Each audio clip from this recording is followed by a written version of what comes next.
Bismillahirrahmanirrahim. Assalamualaikum warahmatullahi wabarakatuh. Ya, jumpa kembali anak-anakku sekalian pada pembelajaran IPA. Nah, untuk kali ini kita masuk ke dalam bab 5, yaitu listrik dinamis atau listrik mengalir. Ini untuk listrik mengalir ini atau listrik dinamis ini terbagi menjadi beberapa pertemuan. Nah, untuk pertemuan 1 kita bahas dulu konsep-konsepnya, konsep listrik dinamis yang akan kita pelajari, ya. Di antaranya yang pertama adalah arus listrik, yang kedua hantaran listrik, yang ketiga rangkaian listrik, yang keempat karakteristik rangkaian listrik, yang kelima sumber arus listrik, keenam sumber-sumber energi listrik, dan yang ketujuh transmisi energi listrik. Ya. Nah, untuk kali ini kita bahas dulu tentang arus listrik. Arus listrik, kenapa kita bisa melihat? Jawabannya adalah karena ada cahaya. Mata sebagai alat indera diterima oleh mata. Tapi kalau tidak ada cahaya, tidak akan melihat. Ya. Nah, contohnya pada siang hari kita bisa melihat. Kenapa? Karena ada matahari. Ya, matahari adalah sebagai sumber listrik sebetulnya. Hanya terlalu besar, dan juga ada orang yang menggunakan matahari ini yaitu dengan solar cell. Ya. Nah, bagaimana kalau padam atau pada malam hari? Nggak akan kelihatan. Kenapa? Karena tidak ada cahaya. Nah, terpaksa kita menggunakan lampu. Kenapa lampu bisa menyala? Karena ada aliran listrik, arus listrik disebutnya. Ya, karena ada arus listrik, kita bisa melihat. Kalau zaman dulu ya menggunakan patroma, menggunakan lilin kalau padam kan. Ya. Supaya kita bisa melihat ada cahaya. Oke, itu arus listrik. Nah, yang bergerak adalah listrik, ya, arus listrik dan arus elektron. Jadi ada arus listrik dan ada arus elektron. Nah, bagaimana sekarang untuk menentukan arah arus listrik? Nah, ini ada baterai, sumber tegangan, ada saklar, ada lampu.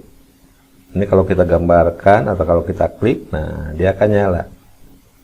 Ya, dia akan menyala. Kalian perhatikan, ada yang berwarna merah bergerak dari sumber tegangan. Nah, untuk sumber tegangan ini biasanya digambarkan, dilambangkan dengan garis 2, satu garis tinggi atau satu garis tinggi, ya, satu garisnya lagi rendah.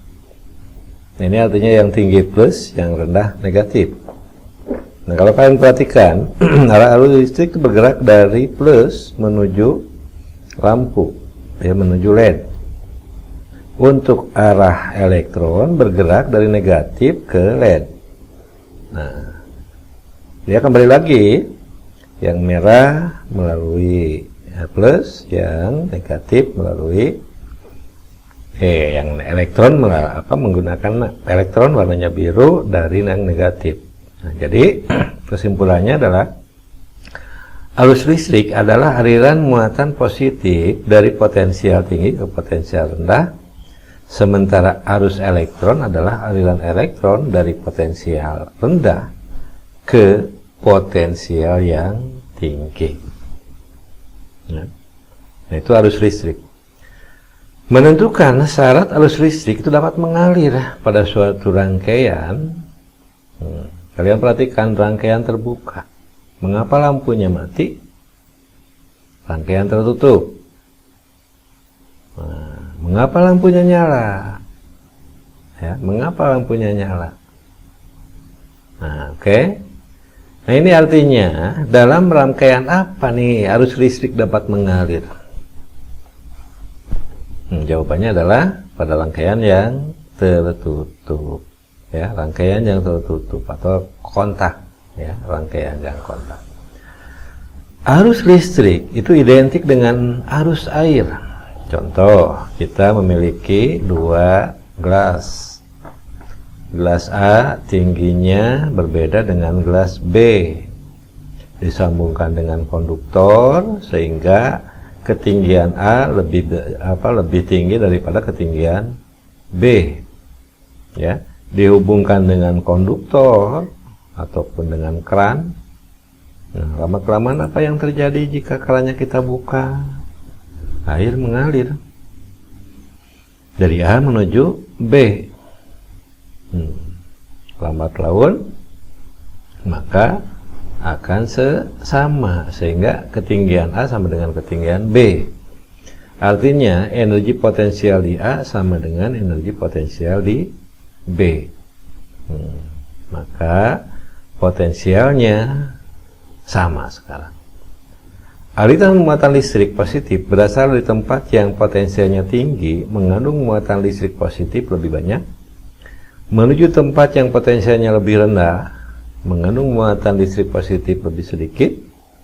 Jadi aliran muatan listrik positif ini mirip dengan aliran air, yaitu mengalir dari tempat yang lebih tinggi menuju tempat yang lebih rendah. Muatan listrik dapat berpindah apabila terjadi beda potensial atau tegangan. Apabila beda potensial dipertahankan, arus listrik akan mengalir. Jelas ya? Jadi listrik identik dengan air. Dia bergerak dari dataran yang tinggi ke dataran yang rendah, atau dari potensial tinggi ke potensial yang rendah. Nah, aliran arus listrik, contoh nih, ada benda A potensialnya tinggi, benda B potensialnya rendah, dihubungkan dengan konduktor. Nah, maka elektron bergerak dari B ke A, artinya dari tegangan ataupun beda potensial rendah ke beda potensial yang tinggi. Sementara untuk listrik dia bergerak, benda A potensialnya tinggi ke beda potensial yang rendah B. Jadi sebaliknya antara arus dan elektron.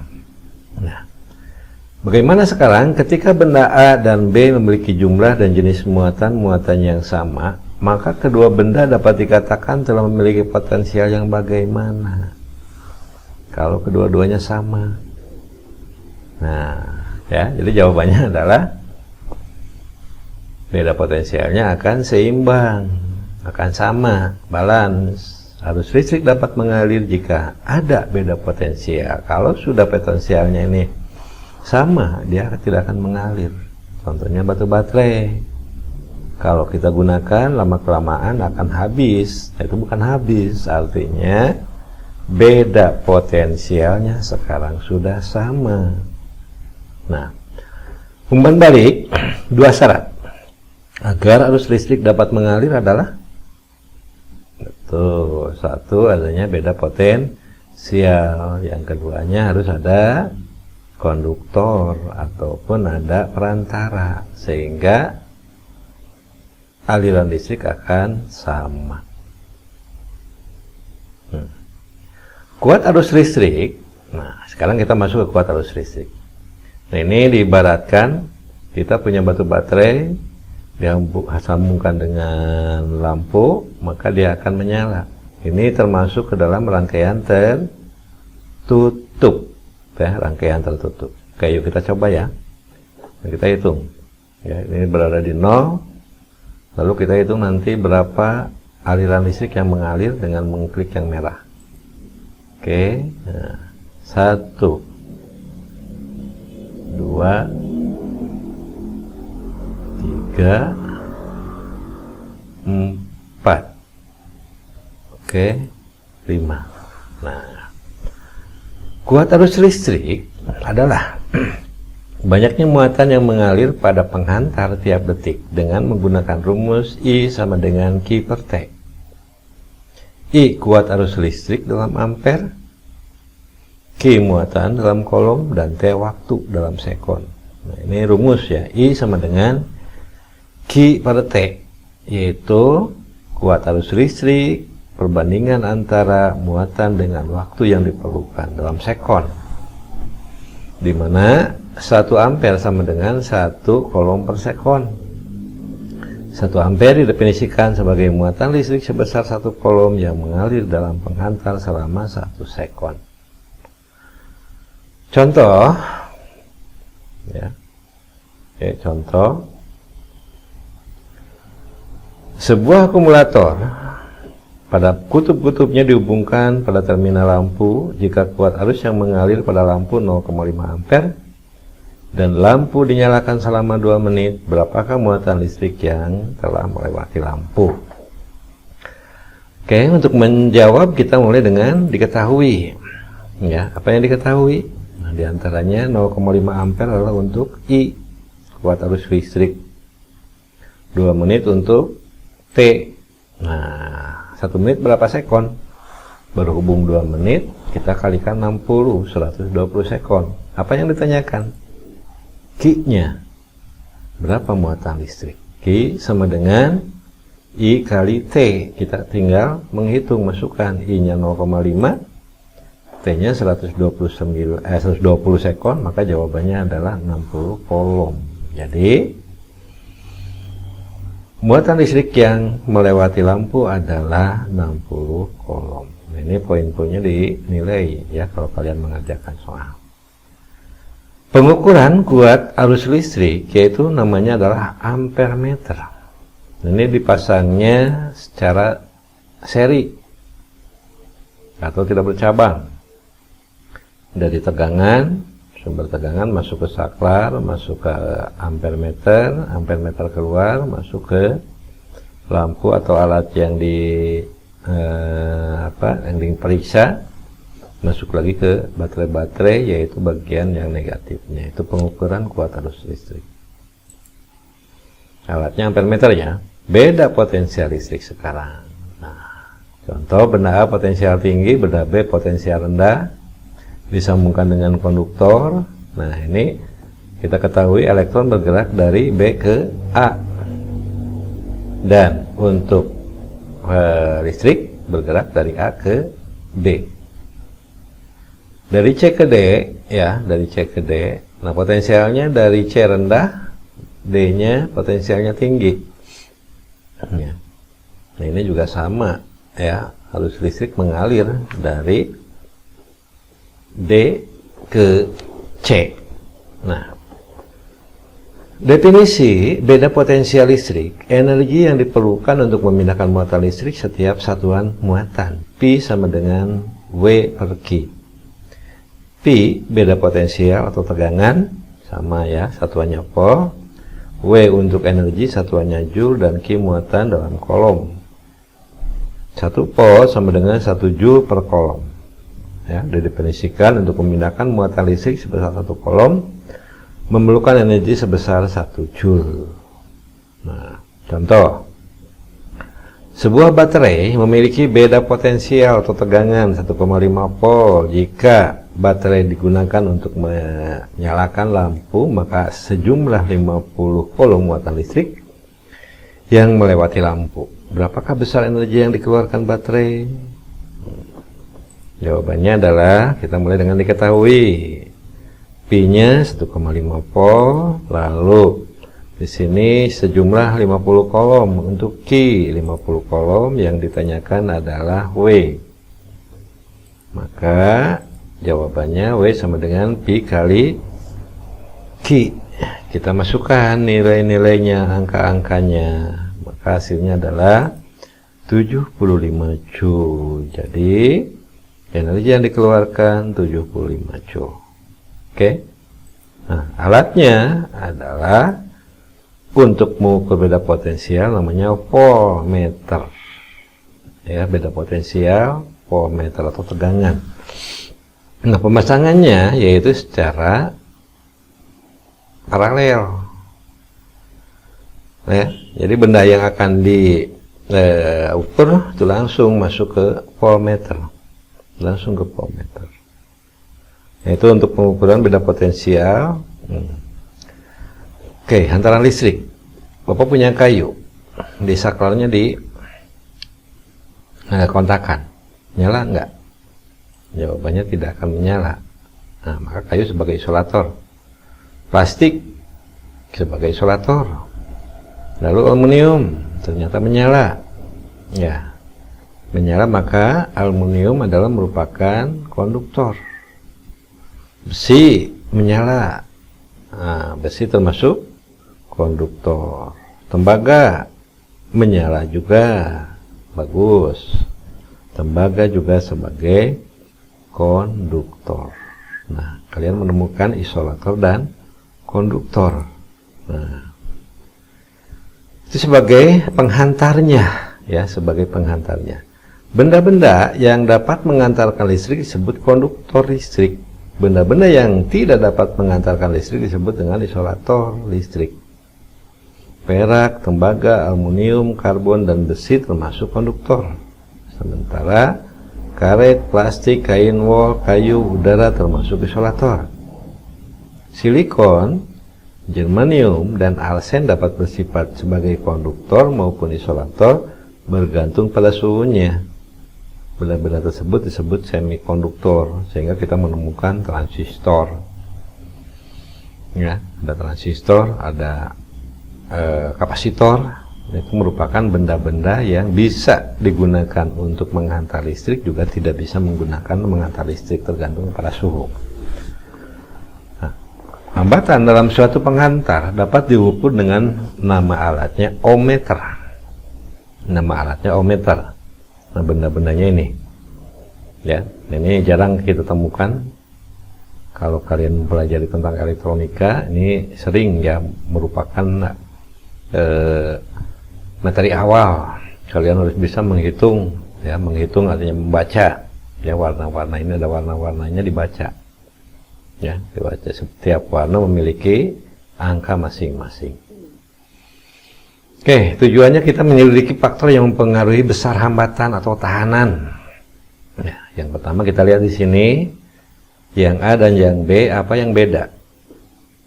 Nah, yang bedanya adalah kawat. Kawatnya di A pendek, kawat di B panjang. Apa yang terjadi? A lebih menyala dibandingkan dengan B. Kenapa? Karena di B hambatannya lebih besar. Hambatannya, tahanannya lebih besar dibandingkan dengan yang A. Ya. Semakin panjang kawat, maka hambatan kawat semakin besar. Tahanan kawat semakin besar. Hambatan kawat sebanding dengan panjang kawat. Yang kedua, apa yang beda? Yang satu ini terbuat dari aluminium. Yang B, tembaga. Menyalanya lebih besar, lebih bagus yang mana? Menyala yang mana? Yang B. Nah, jenis kawat mempengaruhi. Semakin besar hambatan jenis kawat, maka hambatan kawat semakin besar. Hambatan kawat sebanding dengan hambatan jenis kawat. Ya, di sini yang bedanya adalah jenisnya. Satu aluminium, satu tembaga. Yang ketiga, apa yang beda di sini? A mah kecil diameternya, yang B besar diameternya. Yang paling menyala yang B. Kenapa? Semakin besar luas penampang kawat, maka hambatan kawat semakin kecil. Hambatan kawat berbanding terbalik dengan luas penampang kawat. Nah, itu faktor-faktor yang, tiga faktor yang mempengaruhi hambatan. Ya, faktor yang mempengaruhi besar hambatan pada kawat, diantaranya panjang kawat, dilambangkan dengan L kecil, luas penampang kawat, dengan A, hambatan jenis kawat rho. Sehingga untuk mencari berapa R sama dengan rho L per A. R hambatan dalam ohm, L panjang kawat dalam meter, A luas penampang kawat dalam meter persegi, dan hambatan jenis kawat dalam ohm meter. Ya, dalam ohm meter. Oke, untuk lebih jelas ya, untuk hambatan kita bahas nanti pada pertemuan yang akan datang. Ya, mudah-mudahan materi-materi yang telah Bapak berikan bisa bermanfaat, bisa dipahami oleh kalian. Ya, terima kasih atas perhatiannya. Ya, mudah-mudahan bisa dipahami. Sekali lagi, kalau tidak bisa dipahami, kalian bisa buka buku kembali, dibaca kembali. gambaran mengenai listrik dinamis atau listrik mengalir. Yang kita pelajari baru arus listrik, beda potensial listrik, dan juga hambatan atau tahanan. Ya, hambatan atau tahanan itu sama. Ya, terima kasih. Billahi taufiq wal hidayah. Assalamualaikum warahmatullahi wabarakatuh.